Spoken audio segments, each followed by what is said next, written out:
Quand on se retrouve face à cette situation, eh bien, nous avons les commerçants qui viennent nous voir en mairie. Mais qu'est-ce que vous faites?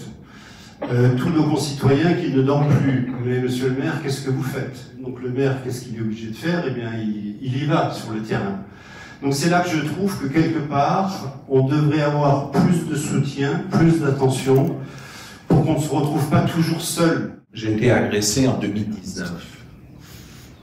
C'est que le mois dernier que, enfin, j'ai eu gain de cause, c'est-à-dire la personne a été mise en examen. On a une loi importante qui est la loi du 21 mars 2024, qui est une loi de protection des élus, où il y a une série d'outils à disposition des élus, notamment la protection fonctionnelle.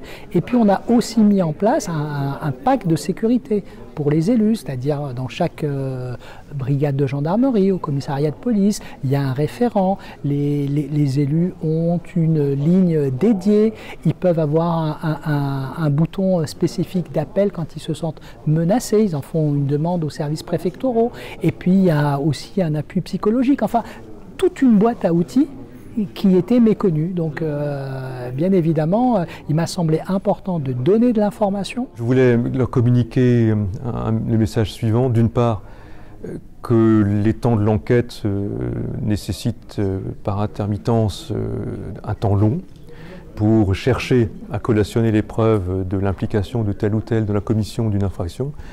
Et malheureusement aussi que souvent une enquête peut être source de déception parce que, en dépit de ce qui peut être rapporté, ce qui peut être dénoncé, les preuves ne sont pas toujours suffisantes pour parvenir à confondre ceux qui seraient mis en cause.